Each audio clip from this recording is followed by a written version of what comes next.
morning, all of you. SPU महाविद्यालय के YouTube channel में मैं पुनः आपका स्वागत करता हूँ। आप सभी BCA सेकेंड ईयर के स्टूडेंट हैं और हम C++ को डिस्कस कर रहे थे। इससे प्रीवियस क्लास के अंदर हमने C++ के ऊप्स के कॉन्सेप्ट को हमने डिस्कस किया था और हमने ये भी डिस्कस किया था कि C++ जो है वो C का एक्सटेंडेड वर्जन है, C का एक्सटेंडेड प्रोग्रामिंग लैंग्वेज है, जिसके अंदर हम प्रोसीजर ओरिएंटेड अप्रोच यानी POP के द्वारा और ऑब्जेक्ट ओरिएंटेड प्रोग्रामिंग स्ट्रक्चर यानी ऊप्स के द्वारा दोनों ही प्रकार से हम प्रोग्राम बना सकते हैं। इसलिए C लैंग्वेज को ऊप्स पर आधारित ऊप्स बेस्ड प्रोग्रामिंग लैंग्वेज कहा जाता है। ट्रू ऑब्जेक्ट ओरिएंटेड लैंग्वेज नहीं कहते। ट्रू ऑब्जेक्ट ओरिएंटेड लैंग्वेज जब आप फाइनल ईयर में आएंगे तब हम जावा प्रोग्रामिंग लैंग्वेज पढ़ेंगे। जावा एक true object oriented programming language है। C++ के अंदर हम प्रोसीजर अप्रोच और ऊप्स अप्रोच दोनों ही अप्रोच का प्रयोग कर सकते हैं। इट मीन्स हम C++ में क्लास के द्वारा और बिना क्लास के यानी क्लास से और बिना क्लास दोनों से भी हम प्रोग्राम बना सकते हैं। अगर हम प्रोसीजर ओरिएंटेड अप्रोच का प्रयोग कर रहे हैं POP का, तो जो आपने C लैंग्वेज के अंदर प्रोग्राम बनाया था सेम उसी प्रकार से प्रोग्राम बनेगा, उसकी स्ट्रक्चर भी वही रहेगी। जब हम POP का प्रयोग करते हैं तब प्रोग्राम का जो रन होता है वो टॉप डाउन अप्रोच होती है, यानी प्रोग्राम एग्जीक्यूट जो होता है, प्रोग्राम का एग्जीक्यूशन जो होता है वह ऊपर से नीचे की तरफ होता है। टॉप डाउन अप्रोच के द्वारा प्रोग्राम एग्जीक्यूट होता है। हम ये इस अप्रोच का भी हम प्रयोग कर सकते हैं क्योंकि C++ जो C का एक्सटेंडेड वर्जन है और वो टोटली POP को यानी C लैंग्वेज के सारे फीचर्स को सपोर्ट करता है।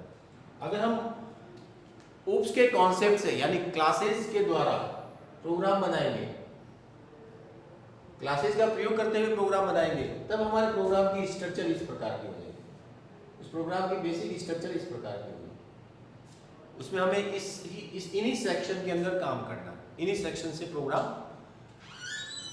डिजाइन करना। उसके अंदर जो प्रोग्राम रन होता है, प्रोसीजर ओरिएंटेड अप्रोच जो है, प्रोसीजर ओरिएंटेड अप्रोच के अंदर प्रोग्राम ऊपर से नीचे की तरफ चलता है। तो अगर अपन ऊप्स की बात करेंगे तो प्रोग्राम नीचे से ऊपर की तरफ चलेगा। इसका रीजन क्या है कि POP के अंदर सबसे पहले हम मेन मेथड को डिक्लेयर करते हैं और उसके बाद फर्दर प्रोग्राम को डिक्लेयर करेंगे। जबकि ऊप्स के अंदर क्या होगा, हम अपनी क्लासेस इंक्लूड सबको डिफाइन करने के बाद में हम मेन मेथड को डिफाइन करेंगे। इसलिए कंपाइलर सबसे पहले मेन मेथड के पास आता है। यहाँ पे मेन मेथड ऊपर है इसलिए सबसे पहले ऊपर आएगा, उसके बाद प्रोग्राम को एग्जीक्यूट करना शुरू कर देगा, यानी कि टॉप डाउन अप्रोच। यहाँ पे मेन मेथड सबसे नीचे लिखा हुआ है तो मेन मेथड के पास आएगा, फिर प्रोग्राम को एग्जीक्यूट करेगा तो बॉटम अप अप्रोच की तरफ जाएगा, ऊपर से नीचे की तरफ प्रोग्राम एग्जीक्यूट करेगा। तो इसी basic structure of C++ program को थोड़ा सा हम डिस्कस कर लेते हैं। आप ध्यान से सुनना क्योंकि आपको इसी बेस पे प्रोग्राम बनाना है। सबसे पहला पार्ट होता है डॉक्यूमेंटेशन सेक्शन। डॉक्यूमेंटेशन सेक्शन आप सभी को मालूम है, हमने C लैंग्वेज के अंदर इसे पढ़ा है। पुनः मैं आपको रिवाइज कर देता हूँ। डॉक्यूमेंटेशन पार्ट जो होता है वो प्रोग्रामिंग के अंदर कोडिंग पार्ट नहीं होता है, कंपाइलर उसे ट्रांसलेट नहीं करता। वो बेसिकली इंफॉर्मेटिव पार्ट होता है कि हम अगर प्रोग्राम के बारे में कोई डिस्क्रिप्शंस डिजाइन करना चाहते हैं, डिस्क्रिप्शंस लिखना चाहते हैं कि इस प्रोग्राम में कौन कौन से वेरिएबल्स है, इस प्रोग्राम में हमने किस पर्पस के लिए ये प्रोग्राम बनाया है, इसका लॉजिक क्या है, वो सब हम डिस्क्रिप्शन में डालना चाहते हैं तो हम डॉक्यूमेंटेशन सेक्शन के अंदर लिख सकते हैं। डॉक्यूमेंटेशन सेक्शन के अंदर आपको दो सिंबल पता होने चाहिए। ये सिंगल लाइन कमेंट के लिए काम आता है और मल्टी लाइन कमेंट्स अगर हमें डिजाइन करना है तो हम इन सिंबल का प्रयोग करेंगे, जो आपने C लैंग्वेज में भी किया है। उसके बाद इंक्लूड सेक्शन, जहां पर हम C और C++ की बात कर रहे हैं तो C एंड C++ की जो लाइब्रेरी होती है वो एक हेडर फाइल के फॉर्म में ऑर्गेनाइज होती है। जितनी भी लाइब्रेरी हम जो भी फंक्शन C या C++ में काम में लेते हैं वो हेडर फाइल के फॉर्म में होते हैं। उनमें से फंक्शंस को हमें काम में लेना होता है अपने प्रोग्राम के अंदर। उन फंक्शंस को हम अपने प्रोग्राम में डाल के फिर हम अपना प्रोग्राम डेवलप करते हैं। तो जो फंक्शंस हम प्रोग्राम में लेना चाह रहे हैं वो जिस हेडर फाइल से संबंधित है उस हेडर फाइल को आपको इंक्लूड सेक्शन के अंदर इंक्लूड करना है। फॉर एग्जांपल जैसे हम सी लैंग्वेज के अंदर hash include stdio.h standard IO file जो काम में लेते थे, तो ये फाइल हमें C++ में भी अवेलेबल है, लेकिन C++ की नई आईओ फाइल है वो है आपकी include iostream.h। तो इस प्रकार से नंबर ऑफ हेडर फाइल्स है जिससे रिलेटेड हम फंक्शंस काम में लेना चाहते हैं, उस हेडर फाइल को हमें इंक्लूड करना अनिवार्य हो जाएगा। जैसे सपोज हम स्ट्रिंग के फंक्शंस काम में ले रहे हैं तो हमें इंक्लूड string.h को इंक्लूड करना पड़ेगा। हम अगर मैथमेटिकल मेथड्स का प्रयोग कर रहे हैं हमें math.h का प्रयोग करना पड़ेगा। ऐसी बहुत बड़ी लाइब्रेरी है जहाँ C++ के अंदर और C के अंदर उन सभी लाइब्रेरीज के मेथड्स हम काम में ले सकते हैं। ये प्री डिफाइंड मेथड्स कहलाते हैं, लाइब्रेरी मेथड्स कहलाते हैं या प्री डिफाइंड मेथड भी कह सकते हैं, और इन्हें प्रयोग करने से पहले इनसे संबंधित हेडर फाइल को हमें इंक्लूड करना आवश्यक है।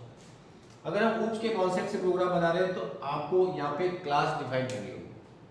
हमने प्रीवियस क्लास के अंदर डिस्कस किया था कि क्लास वह एंटिटी है जहाँ पे हम अपने प्रोग्राम से रिलेटेड सभी वेरिएबल्स और फंक्शंस एक ही जगह स्टोर कर, एक ही जगह डिक्लेयर कर सकते हैं। जनरली प्रोसीजर ओरिएंटेड अप्रोच में ऐसा कोई स्पेसिफिक प्लेस नहीं था कि हम वेरिएबल्स और फंक्शंस को कहाँ पे स्टोर, हमारी आवश्यकता के अनुसार हम वेरिएबल को डिक्लेयर करते थे, हम अपनी आवश्यकता के अनुसार हम फंक्शंस को डिक्लेयर कर सकते थे। लेकिन ऑब्जेक्ट ओरिएंटेड पैराडिगम में ये स्पेसिफाई किया गया है कि जो वेरिएबल और फंक्शंस हमें प्रोग्राम में आवश्यक है उन्हें एक सिंगल इकाई में डिक्लेयर किया जाता है और उस इकाई को कहते हैं क्लास। तो सबसे पहले हमें क्लास को डिफाइन करना है, और क्लास की डेफिनेशन के अंदर दो चीजें आएगी। हम क्लास में वेरिएबल्स यानी डेटा को डिक्लेयर करेंगे और हम क्लास के अंदर फंक्शंस को डिक्लेयर करेंगे। यहाँ पर जब हम क्लास की बॉडी डिफाइन करेंगे यानी कि फंक्शन की डेफिनेशन को डिफाइन करेंगे, तब यहाँ पे दो प्रकार से की जा सकती है। फंक्शंस की डेफिनेशन हम इनसाइड क्लास यानी क्लास के अंदर भी दे सकते हैं और आउटसाइड क्लास यानी क्लास के बाहर भी दे सकते हैं। ये हम आगे की क्लास में और डिटेल में पढ़ेंगे। जब हमारी क्लास डिफाइन हो जाती है तो उसके बाद में क्लास क्लोज होने के बाद, क्लास पूरी होने के बाद हम मेन मेथड को डिफाइन करते हैं। तो ऊप्स का कॉन्सेप्ट जब काम में ले रहे हैं तब C++ का जो प्रोग्राम बनेगा उसके अंदर मेन मेथड सबसे नीचे आएगा। मेन फंक्शन एक कंपलसरी मैंडेटरी पार्ट है जिसको हमें अपने प्रोग्राम में लिखना ही पड़ेगा। विदाउट मेन मेथड हम कुछ भी नहीं लिख सकते। अगर आपका मेन मेथड नहीं है तो जो आपका कंपाइलर ट्रांसलेटर जो है वह आपके प्रोग्राम को ट्रांसलेट नहीं करेगा, आपके प्रोग्राम को वो रीड भी नहीं कर पाएगा, क्योंकि उसको मेन कीवर्ड का, सबसे पहले वो मेन कीवर्ड को ही सर्च करता है और मेन कीवर्ड का मिलना एक कंपाइलर के लिए अनिवार्य हो जाता है C और C++ के केस के अंदर। तो जब हमारी क्लास डिफाइन हो जाएगी तो मेन मेथड डिफाइन करेंगे, मेन मेथड के अंदर इस क्लास का ऑब्जेक्ट बनेगा।